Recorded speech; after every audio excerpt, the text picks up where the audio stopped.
Labyrinths is brought to you by Knox Robinson Productions. Please consider becoming a patron. For as little as $5 a month, you can listen to Labyrinths ad-free. Visit patreon.com/Knox Robinson to learn more.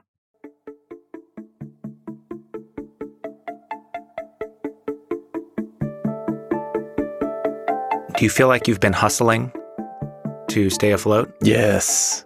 It's a constant hustle. It makes long-term planning really difficult. I've gone through periods where I've lived so small. We're in the midst of the greatest economic transformation in our history. How long have you felt like you've been hustling? Most of my life. Since my first job as a paperboy when I was 12. I did deliveries for like Grubhub and Caviar and Postmates. We already automated away millions of manufacturing jobs, and chances are your job could be next. There were times where it was like, well, I have $700. This is the percentage, that is rent, and then I have $30. Even when I was in construction, I always felt like it could end tomorrow. I just don't know what to do. I'm willing to work. I don't know how to go make money right now. And I'm like, fucked. We have to accelerate our economy and society as quickly as possible. We have to evolve in the way we think about ourselves and our work and our value. Do you remember the last time you weren't hustling? Not really. That's a good question. Realistically speaking, No. Feeling lost? Then you're in the right place. I'm Amanda Knox. And I'm Christopher Robinson. And this is Labyrinths.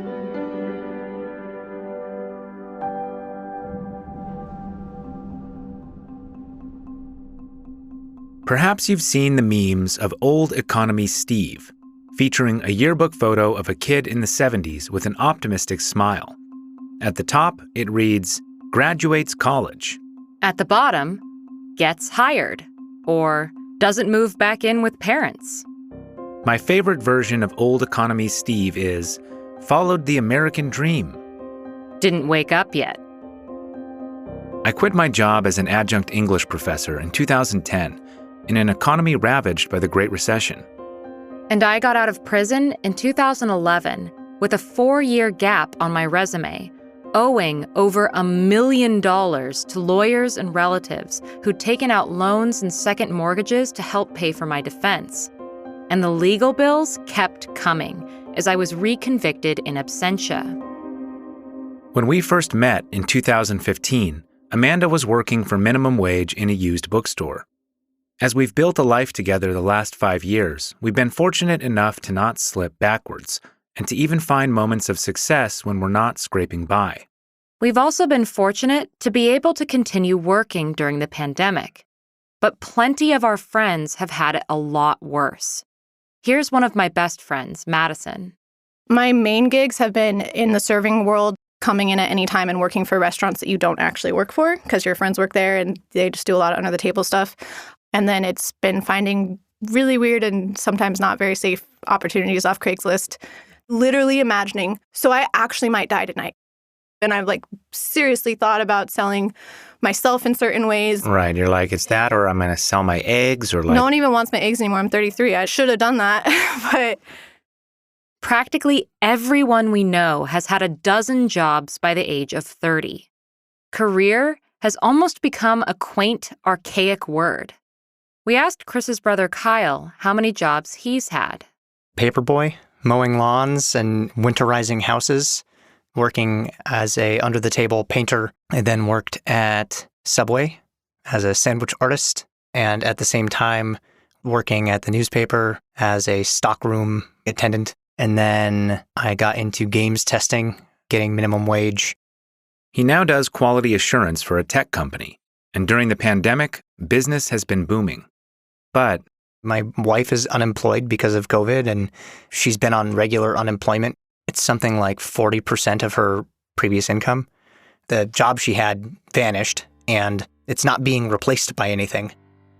How soon do you think the job you're doing now could be automated? The job I'm doing right now, I could automate myself. That's part of it, right? The new job is automating. It becomes writing that code. Every job becomes automating your job away. Yes. We're from Seattle, which, if you're talking about the looming threat of automation, is basically Mordor. While most of the country was struggling from 2007 to 2012, Amazon transformed our city, hiring thousands and putting up massive new buildings in South Lake Union. By 2015, Amazon had announced the development of their drone delivery program, and that made me curious about how automation could shape our society, for better or worse. For the first waves of factory automation had already hollowed out one of our nation's great cities, Detroit. Chris ended up co-authoring a satirical novel called Deliver Us about Amazon launching its drone delivery program in the Motor City.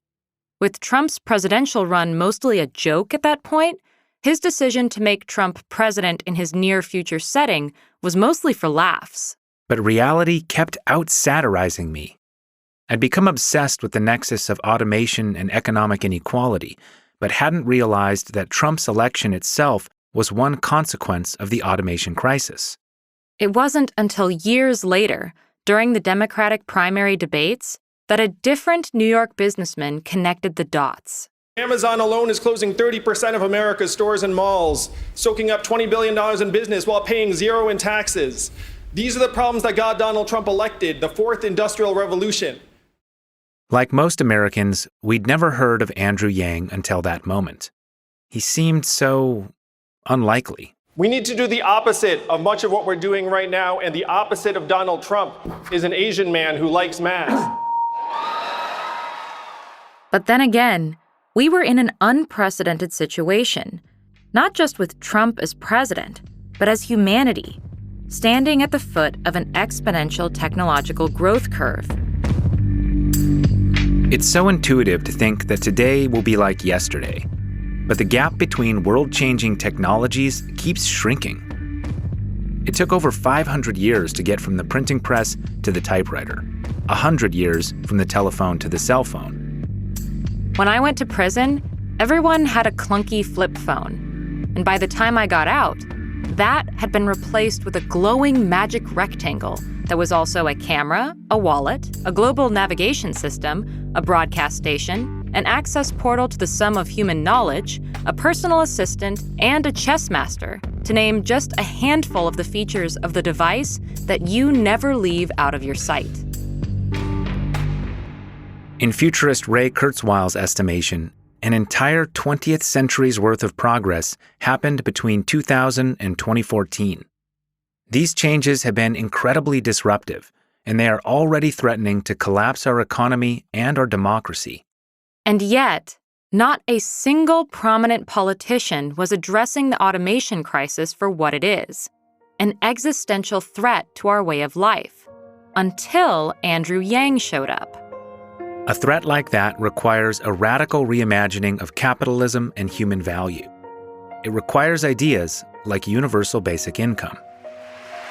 If you've heard anything about me and my campaign, you've heard that someone is running for president who wants to give every American $1,000 a month. I know this may sound like a gimmick, but this is a deeply American idea, from Thomas Paine to Martin Luther King to today. Andrew Yang didn't just recognize this crisis and push for innovative solutions. He broke the fourth wall of our political theater. You know what the talking heads couldn't stop talking about after the last debate? It's not the fact that I'm somehow number 4 on this stage in national polling. It was the fact that I wasn't wearing a tie. Instead of talking about automation and our future, including the fact that we automated away 4 million manufacturing jobs, hundreds of thousands right here in Michigan, we're up here with makeup on our faces and our rehearsed attack lines, playing roles in this reality TV show. It's one reason why we elected a reality TV star as our president. Andrew Yang seemed so unafraid of saying the true thing that everyone else considered the politically wrong thing. Perhaps because he wasn't a politician. He was an entrepreneur and nonprofit founder. But it wasn't his experiences in business that inspired him to run for president. I would never have thought about running for president if not for my experience as a parent. When our son Christopher was born in 2012, it was so transformative for Evelyn and me, and we struggled mightily, in part because Christopher was a very difficult child. Whenever he woke up, he would scream and cry to a degree where I thought, is that normal behavior? And you don't know because you're a first-time parent. It turned out that Christopher is autistic, and realizing that when he was approximately 4 years old was actually a relief because it kind of helped contextualize the struggles. So seeing what Evelyn and I were going through, I just thought to myself, wow, there are two of us and we're educated and have resources. And I was kind of cocky going in because I thought a lot of people have kids. Like, how bad can it be? A friend of mine said it to me in a way that stuck with me. He said, it's like the first time in your life where just trying harder doesn't work. When it comes to parenting, it's not like you can just wake up the next day and be like, and today we're going to just roll up our sleeves and do great work or whatever. Like, it doesn't really work like that. Right. Any parent who's listening to this knows what I mean. So I knew some of the numbers around the financial stresses and challenges that tens of millions of Americans were facing. I knew the numbers around single parenthood and motherhood and how that's the new normal in our country. And I just could not imagine being a parent and going through it alone, given what Evelyn and I were facing. So all of that helped push me to think, wow, we need to do things better for people. And there's really no feasible way I saw to try and get some of the changes across the finish line that did not involve something very, very big like running for president. During Yang's campaign, we were ourselves looking forward to parenthood. We listened to his book, The War on Normal People, while painting our future baby room. And I wish I could tell you that it's occupied now. But sadly, I had a miscarriage back in June. We're still trying. Thinking about bringing a new life into this increasingly unstable world with our own economic anxieties made us especially drawn to Yang's campaign, which was both radically forward-thinking and ultimately anchored in his own family. The tough part is that running for president took me away from my family a whole lot. So it's like my family inspired me to run, and then the family had to do without Dad for the better part of 2 years. It wasn't the first time Andrew Yang had asked his wife Evelyn to trust in his vision. They'd gone through it once before, when he founded a nonprofit called Venture for America in 2011. I said, look, I think we should train an army of thousands of entrepreneurs to start businesses in Detroit and New Orleans and Baltimore and Cleveland and St. Louis. And so she'd been through that journey with me. His experience trying to revitalize America's struggling cities convinced him that entrepreneurship wasn't enough. He had to think bigger. We joked later that she would only come out on the trail after I was polling at 3 or 4%. Because the most likely scenario is that everyone ignores you and no one's the wiser. So it's not like you have to have this, like, are you ready for your life to be scrutinized? Because there's a very real chance that that would never actually come to pass. But it did come to pass. Which meant their lives would be scrutinized, and the media would do its best to turn Andrew Yang into a soundbite, into a prop for its own purposes. I've heard you speak about the difficulty of stepping into that media spotlight and retaining your own sense of personhood, because it so easily strips it away from you, even when especially when you're being vilified like Amanda was. Yeah, it's but nice I think, being tabloid trash. But even when you're being celebrated, there's this sense of unreality that descends on you, I think. Yeah, that's been a major adjustment of the last couple of years. And I'm grateful for the fact that it seemed like my humanity became a feature of my campaign. I couldn't succeed any other way. Like, I couldn't out-politician the politician. And the interesting thing is, like, the media does not care that much about your plans anyway. You think you're arguing on that level. You're not. You're arguing on a different level. One of the challenges for us was, and Trump is the biggest illustration of this, is that if you're good for ratings, then they'll cover you. I was just myself and like running around and doing things. And then people would always stick a mic in my face and being like, aren't you like pissed off and outraged about this? And I was like, am I? I can tell by your question, I'm really supposed to be, but like, I don't necessarily feel that in this moment. So I didn't realize that was the nature of it until I got into it. In an arena designed to turn him into a caricature, Andrew displayed his humanity, placing his family struggles, like Christopher's autism, in full view. His wife, Evelyn, displayed her own vulnerability as well. On January 16th, 2020, she revealed that she'd been sexually assaulted by her OBGYN doctor at 7 months pregnant. Evelyn actually felt this obligation because she saw the bravery of these other women who were literally on the steps of City Hall saying, this doctor did this to me, and then just no one was showing up to the press conference. How was it for you to support her through that, becoming sort of the face of all of these women who had been targeted by this serial predator? It was a balance because I just wanted to support her in whatever she did. I just knew it was the right thing to do, but it wasn't my right thing to do. Mm-hmm. And if Evelyn had chosen not to step forward, that would have been the right thing to do too. Yeah, I think especially there's that danger when women come forward. There's this sense of like, oh, are you just trying to get attention by talking about this? I mean, your story speaks to this too, Amanda. And there's such a powerful gendered element to it too. It was so bizarre. Like the way you were treated was insane. And of course it would not have happened if you were not a woman. Andrew Yang doesn't seem like a politician because he's not. He's also not a reality TV star. He's just a guy with some good ideas and a lot of compassion. It's the conjunction of those two things that created so much enthusiasm for his campaign. For us especially, it was his innovative empathy. Or empathic innovation? That got us to join the Yang Gang. Yeah, maybe we should... just to make it official. Yeah. Better. Oh, wow, look at that. It's the Yang 2020 Gary the Math ad. Thank you so much, both of you. Means a lot. I'm grateful to all the people who supported my run, including you, Amanda, so thank you. Andrew Yang didn't get the Democratic nomination, but he got the entire party and the nation thinking in some radical new directions. And the economic collapse during the pandemic has only highlighted how problematic it is to have our economic security and well-being tied to our ability to work a job that may disappear through no fault of our own.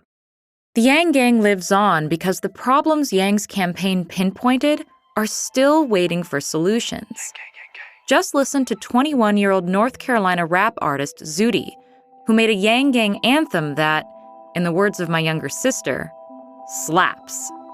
Automating away all our basic autonomy. Basically pay for the fake aristocracy. Shaking and shaming and sickening policy. Saving on sacred and taking my property. Locked out for weed, locked out for poverty. Lots of us locked out for being anomalies. Logging us down if we ain't how we oughta be. How can I help when I ain't even proud of Yang bucks trickle up. Hey, Yang gang standing up. Hey, plain Jane's on a bus. Man, John Doe know it's us. Hey, Yang bucks trickle up. Hey, Yang gang standing up. Hey, plain Jane's on a bus. Man, John Doe know it's us.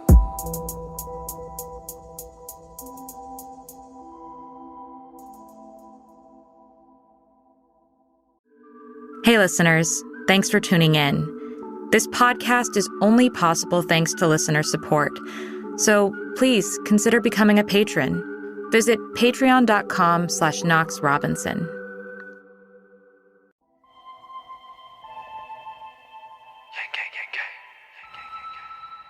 The automation problem isn't simply an issue of evaporating jobs. It's about the resulting lack of meaning and purpose for human beings, which is already affecting a generation, as Yang pointed out during the debates. We have to say, look, there's record high GDP and stock market prices. You know what else are at record highs? Suicides, drug overdoses, depression, anxiety. It's gotten so bad that American life expectancy has declined for the last 3 years. In your book, you spent some time, like a whole chapter, talking about young men who are not college educated, who are increasingly feeling alienated from the economy and from society, and so they're spending a lot more time in their parents' basements playing video games. And I was wondering if you could speak to having empathy for that demographic, because I feel like that demographic is having a tough time receiving empathy at the moment.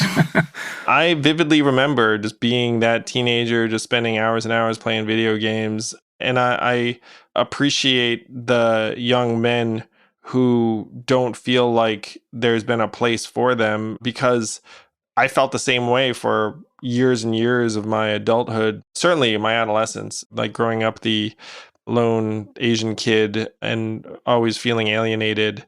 I found science fiction and video games and role-playing games to be a much more appealing version of reality than the day-to-day school life and the small or significant humiliations of junior high school or whatnot. So I feel like I can relate to these guys because I was one of these guys. And it is weird how we've otherized and not express any empathy for people who are being pushed out of the economy and are struggling. And certainly some of the directions that they've been pulled in are noxious and terrible and toxic. But I met a lot of people on the trail who were struggling and they were just hurting. There's a real lack of humanity in the way we look at other people's struggles, and the meritocracy is kind of there pummeling us at all times. And if you're like at home in the basement with your parents, it's like, oh, something wrong with you. One of the silver linings of this pandemic is that now it's clear to us that it's no one's fault. You look up and say, hey, those security guards, hairstylists, yoga instructors, anyone who required physical contact, their opportunities have gotten demolished, and no one's saying, well, they did something wrong. But there's like a strange programming that we have in America to kind of blame whoever bad things are happening to, like on their own decisions and behaviors. For a long time, we've seen young men who have not had great opportunity find value and meaning through gangs and violence. But instead of acknowledging where that tendency is coming from, we've just decided to lock them away for the rest of their life. I had some far out ideas while I was running in this direction where I feel like we should have publicly subsidized or free MMA training and jiu-jitsu for like pretty much anyone who wants it. Like if you're a knucklehead, you just want to like freaking like get some aggression out, which is like, you'll just freaking like get you a dojo. Yeah. You can like roll with people. That stuff's incredibly exhausting. You end up getting self-development and self-improvement habits really, really quickly. The same is true of many of the stereotypical young male activities, like video and role-playing games. They also offer opportunities for goal completion and camaraderie. I can verify this from personal experience. A city full of zombies. We're surrounded! Nat 20. Okay. Sweet! Legolas! I'll cover you! As I'm like cocking. Ends up on the stacked roof, like sliding a little bit. For me as a D&D player, way back in the day, like that taught me storytelling and informed my later career as a novelist. I never would have got that if I hadn't been building stories through Dungeons and Dragons. When I was a lawyer, I was literally a scribe. And I was like, I did not spend my childhood aspiring to be the fucking scribe. Like I spent my childhood like aspiring to go into the woods and kill the dragon. So I was like, well, what's the dragon in this situation? It's sure as hell not this job. So I thought the dragon was starting a company, and turns out the dragon was too tough for me and breathed fire and killed me. But then I was like, all right, like I'll try again. Make a new character. Maybe I can't take on the dragon. I'll make a new character. The politician. Instead of taking on the dragon, I'll take something more manageable. I'll like go kill this ogre. Yeah. So this podcast is called Labyrinths, and we're looking at times when people have felt particularly lost or stuck. And you're an optimistic guy with a vision. At least that's how we've come to know you. When does the man with a vision feel most lost? Well, I wasn't born a man with a vision, that's for sure. And I was lost throughout much of my childhood, adolescence, through my 20s too, because when I left the corporate environment and started this business that failed, and then everyone knew I'd failed, and I felt really bad about myself. And when you feel bad about yourself, it's hard to have a positive relationship where you show up for the date or whatever. And you're just like, hey, I don't know what I'm doing with my life. I'm like really down on myself. It's like, oh, that's attractive. So I was a late bloomer, and I hit my stride when I was about 30, 31. I found a great company and opportunity, and I met Evelyn, and those things happened in kind of quick succession. Since then, certainly the biggest struggles I've had have been around being a parent and being a good partner to Evelyn. And on the campaign trail, there were definitely some really tough times, but I knew I was doing something important that needed to be done. Certainly, I've had many dark nights of the soul when I was younger, and I'm very grateful that those nights aren't the norm now. Yeah. You know, my dark night of the soul was after grad school. I went to grad school for poetry, and then I became an adjunct English professor. And it was a slog. It was low wages, job insecurity, no health care. Then I discovered that there was this thing called artist colonies, and I could just float around the country by applying for these fellowships. And I could just leave the job market entirely. And that was like a revelation for me. I quit my job and I moved into the wind for about 4 years. But then the burden of finding meaning and having a structure and order fell entirely upon me. My relationships fell apart. A lot of the stability in my life was gone. And psychologically, I crumbled a bit. So that was both incredibly liberating for me and a very precarious scenario. It points to this broader problem that humanity is going to be facing as the automation revolution comes, and this is going to destroy us or lead us to utopia. And how do we make it the latter instead of the former? We have to speed up as quickly as possible, Chris. And what you went through, I think most everyone would go through a version of that where initially you're like, oh, this would be great. And then like after a little while, it starts wearing on you. We all crave a degree of structure and community and meaning and purpose. And more of us are getting thrown to the wind. And unfortunately, when we lose our struggles, you don't really hear about it. Like you hear about it in your own life and like people in your life where you're like, oh, my high school classmate OD'd or did something tragic and terrible. But you have a lot of quiet losses, and that's sweeping our communities. And it's been endlessly frustrating to me that we just don't really see that in our media reports. Like you do realize our way of life is disintegrating and, and we can see and feel it around us. That's what we have to stave off as quickly as possible. We have to invest meaning and value in people because just so many people just don't feel valued at all. And we're just bullshitting everyone, being like, oh, you matter. But like, I'm not going to invest shit in you, but I said it. Mm-hmm. The fundamental shift is like, do we actually demonstrate that we care about each other through an investment that people will feel in their day-to-day lives? If we do that, then we can turn things pretty quickly. It's a big if. Right. So when I ran for president, I thought the problem was that no one had heard of universal basic income. And I thought, man, if I can get this to the mainstream, everyone's going to be like, what? Like, I vote for that guy, I might get $1,000 a month or whatever, like that number is. And like, I knew there would be a lot of people who'd be like, that's impossible. Now, as we're having this conversation, a majority of Americans think we should have universal basic income. Yeah. Well, you did a lot to shift the Overton window for all of us, I think, you know? And I played a role. I feel like I woke up a sleeping giant. Like you all and everyone else gave me like a stick and I was like, poke, poke. Long before we connected with Andrew, we'd been talking about universal basic income among our futurist progressive friends. We called up our pal James Kalin in LA, who's been thinking deeply about how we might all eject from capitalism and survive the landing, a subject he's been writing about in a Medium series called Escape Pod. There's no better known or more active public participant in the conversation around basic income than Andrew Yang. No one since Martin Luther King has done more to popularize and normalize the idea. The problem, in James's estimation, is that most progressive leaders are still stuck in an outdated framework that doesn't account for automation. In Bernie's world, humans will always be doing labor, and therefore we need to secure the best wage for said laborers. Yang's like, well, I think the future is going to be increasingly automated. It's going to have an enormous impact on jobs in a negative sense. My belief is that something like an automation tax to fund something like a UBI, basic income, is a tactic for transitioning from where we are to where we need to go. And I believe that the collectivized ownership of the automated means of subsistence, to be very jargony, is our goal. Come on, James. Explain it to me like I'm a 5-year-old. Automation plus capitalism equals certain death.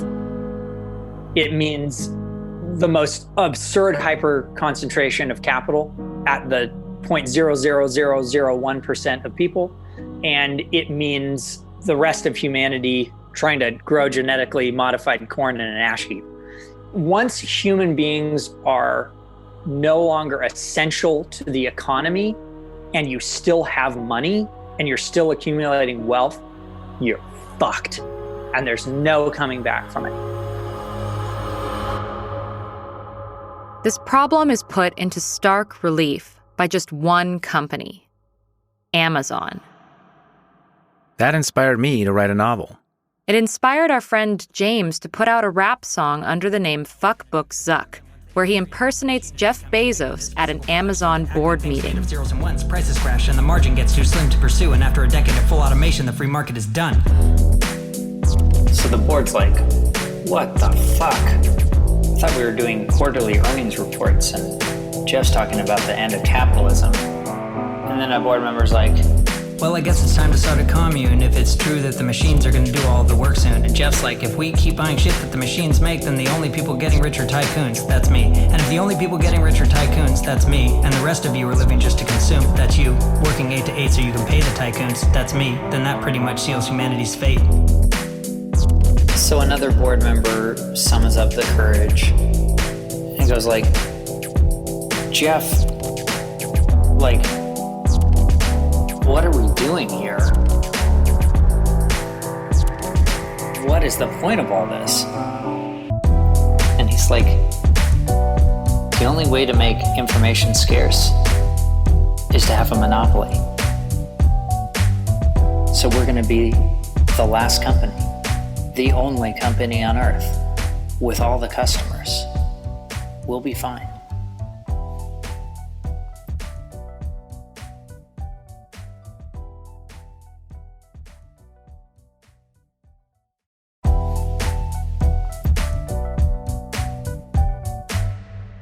Andrew Yang, too, is worried about Amazon. Some of these firms are countries unto themselves, is how someone described it. And they're not wrong. No, at this point, Amazon's past $1 trillion in market value. And I'm someone who likes innovation and progress, but it's clear the pendulum's gone way too far in a particular direction where we're just like hoping that they don't do anything too atrocious. It's like they regard anything that stands in their way as friction. As in local businesses or labor unions. These different firms, they look up and be like, how do I reduce this friction? Like they don't really think too much about other deeper concerns. Concerns like human dignity and well-being. We asked our gig economy friends how their lives would have been different if, at any point, they'd had a basic income of $1,000 a month. I would have had time to pause and think about what I wanted to do. I would have finished college. I was doing full-time school with, a paid internship and 2 other jobs. That would have been life-changing. I definitely could have just done less and existed a little bit more. My whole adult life has been reacting. I've never been able to just choose a direction and go for it. Everything has been a response, just like I have to keep up. And this is the first time in my whole life that I have over $1,000 in my account. Like I literally, some mornings I just open my bank account and I actually cry a little bit. Of course, there are the usual objections to universal basic income. How do you afford it? Wouldn't it cause inflation? Wouldn't people just play video games all day? How do I convince my dad, who's an accountant from the 80s, that UBI is a good idea? Well, your dad's going to be tough. We're just going to have to wait those people out? So for the big ones, the main one is like, how do you afford it? And the big thing people have to understand is, look, the money doesn't disappear. It just goes right back into your local economy, community, car repairs, daycare, groceries, local nonprofits. It ends up just flowing back in and creating a virtuous cycle. You're not going to see massive inflation in large part because you actually still have a competitive dynamic in just about every market. There are only 3 areas where we've seen massive inflation. Unfortunately, they're the ones that hurt. Housing, education, and healthcare. Why are these things going up in price and everything else is okay? It's because those markets aren't functioning properly for a variety of reasons. And you're like, well, I have no choice but to pay. Like healthcare, are you kidding me? Schools just keep on jacking up their prices every year. While the tenured faculty disappear and the adjunct class rises as the Uber drivers of academia. Yeah, so inflation's not driven by purchasing power. It's being driven by dysfunctional industries and markets where you just don't feel like you have a choice.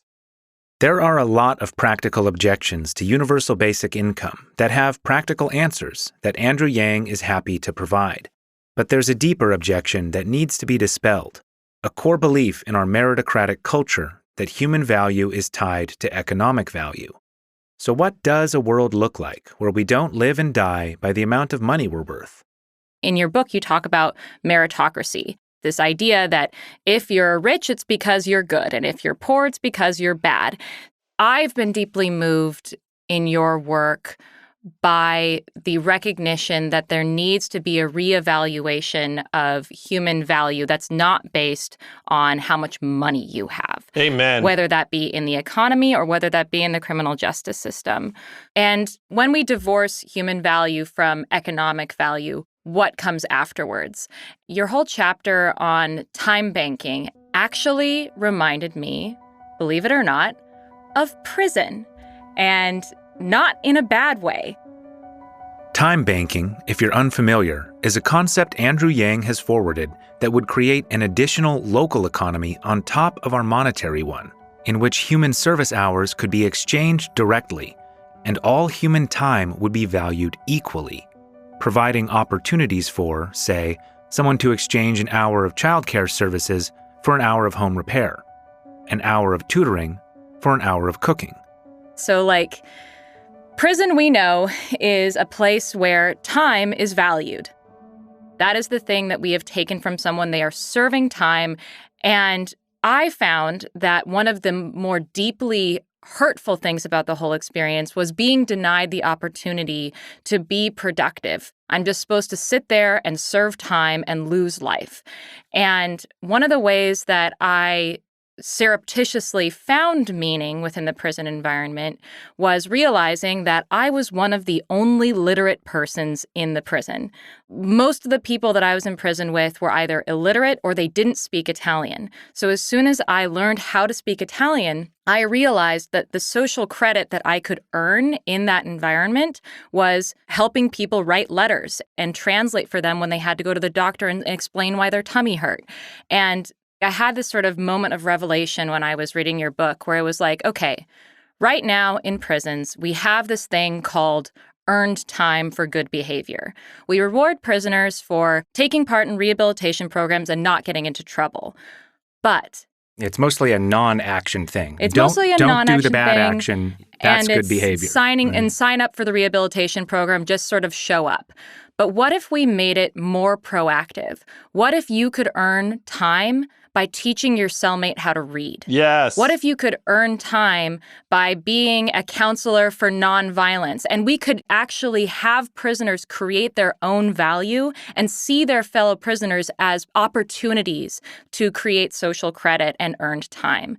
I feel like that would revolutionize prison and rehabilitation if we actually put rehabilitation in the hands of the prisoners and gave them the opportunity to create that value for themselves and genuinely incentivize them, because I feel like right now we make it too difficult for people to be incentivized to rehabilitate. Anyway, that's my grand scheme, and I want to know if you want to get in on it with me. I absolutely love that plan. And it's like a reasonable summary of where we have to go, where it's not enough to just have rules and say, hey, don't do this to your fellow prisoner. It's like, what about the 10 million things you could do that would be positive where that person's concerned? Right. Start thinking what could I be doing? Not what shouldn't I be doing? What could I be doing? And from a data collection perspective, what a great test case for a social credit time bank system that could exist out in the world at large. That was totally divorced from the economy. I love it. They're rolling out various pilots of this time banking right now, but the prison environment makes a lot of sense to me because you'd have a lot of people where it would just make them feel a million times more valuable if they were looked around and said, wait a minute, I could actually do something for my fellow inmate and it's going to help both of you. I like the idea of spending time to get time. It's like, hey, you do something positive for your fellow inmates and you get more time with your loved ones.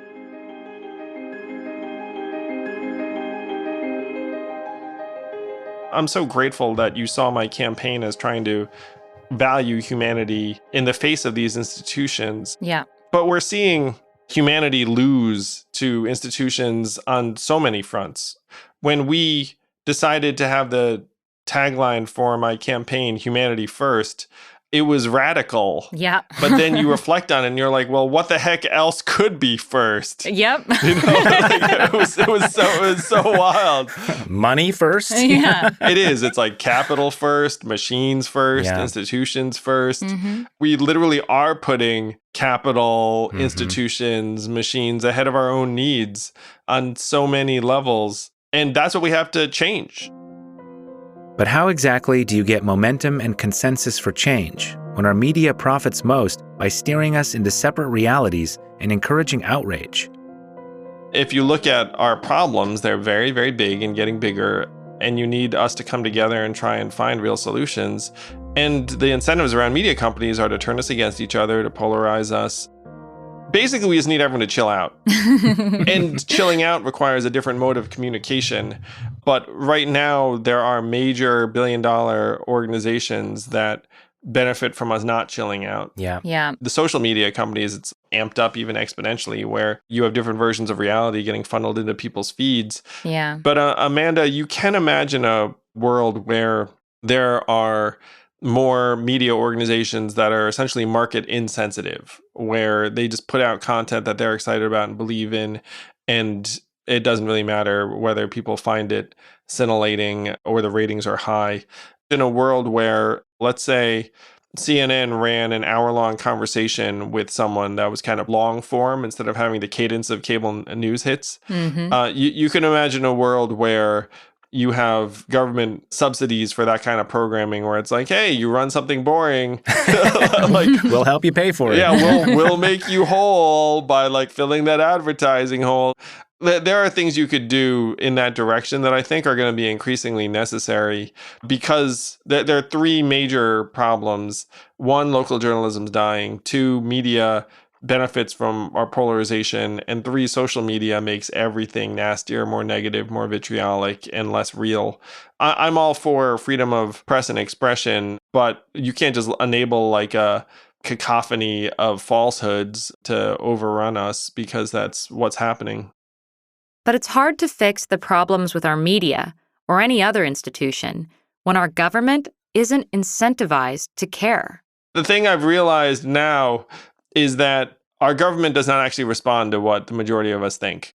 Let's say a majority of Americans agree that we should reform our criminal justice system, which I think we do at this point. I think they do. Yeah, I think they do. Yeah. It's like, so problem solved, right? It's like, no, actually those institutions like still have their own like crazy perverse incentives. So the big problem now I've realized is that we have to be able to translate popular will towards policy changes that cost people money. Right now, the major issue is that you have these organizations that are making billions of dollars and they don't want anything to change. And so if you go and say, hey, we should give everyone money or we should reform our criminal justice system, there are folks who will kneecap you. And our members of Congress don't truly have incentives to solve our problems because their reelection rate is 94%, even though the approval rate we have of them is 21%. Sorry, I just need to hear that again. Their reelection rate is 94%, even though the approval rate we have of them is 21%. Yeah, it's like being in an abusive relationship. Yeah. We're like, at least we know this abusive husband. And you're like, wait a minute, this government doesn't actually like want to respond to, you know, like what we think. And be like, why is that? And then you look and say, oh, it's because your incentives don't actually require you to listen to us. Right. So like that, there was like an Onion headline that cracked me up. It was like the American people hire their own lobbyist to work on Capitol Hill. Yeah, right? Yeah. So the challenge is really going to be to try and rework our institutions so that they're more responsive and more people are going to have to act against their own interest. And I now see a path as to how to translate popular will towards action. And it's around democracy reform, ranked choice voting, open primaries, public campaign financing. Now I want to be like the plumber of government. So these are some of the things that if we were to change the mechanics of government, we'd have a better shot at things. So if we zoom out for a minute to a more global humanity scale, if humanity itself is kind of stuck in a labyrinth, It sounds like the current minotaur we're facing is political dysfunction. Like the machine that is supposed to self-improve and respond to our desires is failing. And if we can fix that, then we can address the bigger minotaur of automation and artificial intelligence. What does humanity's path out of this quagmire look like? Even going into the far future, are we looking at a world where none of us have normal jobs or jobs at all? Ideally, we'd end up having roles that are generated by our needs and wants and values and not what the market thinks we should be doing. That's like our best case scenario. You might have AI doing certain things, and then you just say, you know what, we're going to do this ourselves because we kind of prefer it that way, even though maybe you can do it better. Like, let's use poetry as an example. Let's say I come up with an AI that's like really, really good at poetry. You still might have some human poets around because it's the same reason you buy handmade goods, Yeah. You value something just because it's handmade, even if it's the exact quality as the machine-made product. Yes. The fact that it was generated by a human will have value. Can we get there? I mean, we have a very, very tall challenge ahead of us. Universal basic income is the biggest single step that we could take that I think would just change everyone's outlook, because feeling like, wow, I do deserve that money. I belong, like I matter.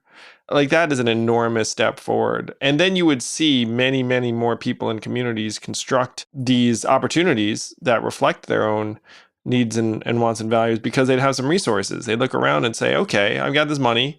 I've gone out and bought myself some stuff. I did that in like the first couple months. And then by the third month, they'd look around and be like, hey, if 10 of us get together, we can like do something interesting in this direction. It's funny you mentioned that. We have a friend who's been writing a series called Escape Pod about ejecting from capitalism. Escape Pod is predicated on the idea that $1,000 per month collectivized basic income has an economy of scale at really about 10 people. And if you live in the right place and buy the right stuff, you don't need a job anymore if you're getting $1,000 per month basic income. And that allows you to begin to save some of your surplus revenue to buy the technology that allows you to actually move away from buying anything. But the worry is, we'll never get a UBI if people like me are threatening to hack it. Does that break the UBI system, or is that, an example of the UBI system at its best? I think that would be tremendous. And one of the things I believe it will spur is like a drive towards minimalism, where you just have a much lower carbon footprint because you're in your mini commune, doing some farming and tending and writing and whatever it is that you want to work on. That doesn't break UBI at all. Are you kidding? Like, there are a lot of people who are very excited about that. What do you think I'm doing right now? Chilling in the woods. After ending his presidential bid, Andrew Yang launched Humanity Forward, a nonprofit that is raising awareness about UBI and supporting candidates who champion human-centered capitalism. They've even taken up the slack where our own government has failed, with the 1K Project, which is connecting families affected by the pandemic with those who have the means to offer $1,000 a month in assistance, effectively beta testing the effects of a basic income funded by a wealth tax. Well, thank you for digging into my work so deeply.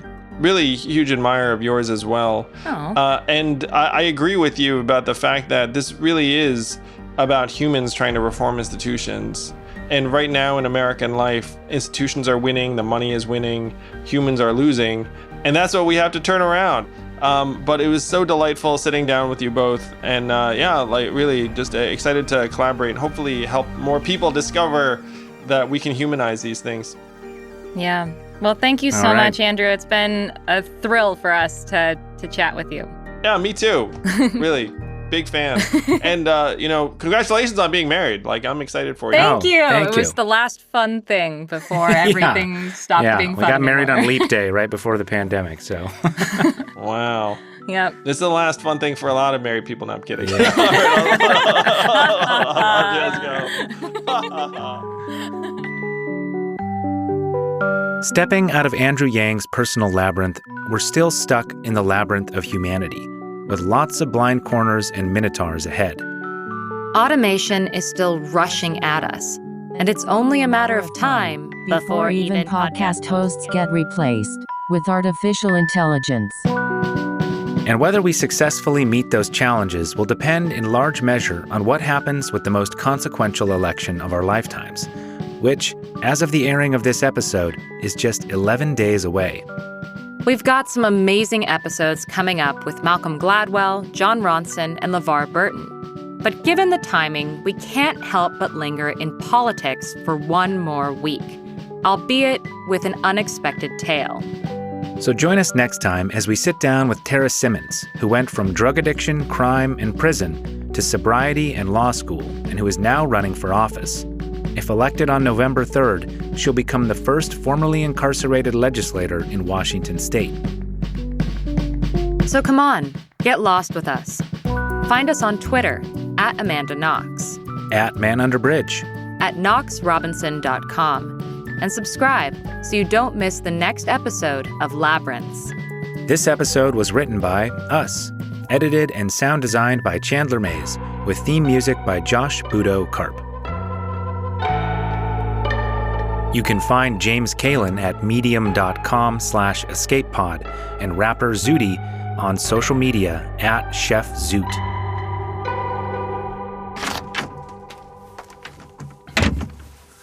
Okay, this is episode 2, Andrew Yang, VO pickups. Let's see. It's you. Okay. They've even taken up the slack where our own government has failed with the 1K project, which is connecting families affected by the pandemic with those who have the means to offer $1,000 a month in assistance.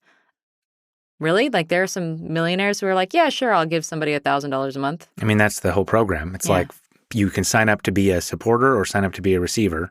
Huh. And it just connects you. That's amazing. It's like, I want to give a family $1,000 a month. I can afford it, you know? That's dope.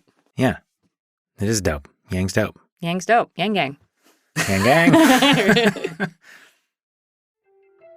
Fun fact, for every hour of Labyrinths you enjoy, we put in dozens of hours researching, outreaching, interviewing, scripting, editing, and audio engineering. What keeps us going? Coffee. So if you're enjoying Labyrinths, please buy us a coffee. Head over to patreon.com/KnoxRobinson, where you can make a monthly donation. Thanks for getting lost with us.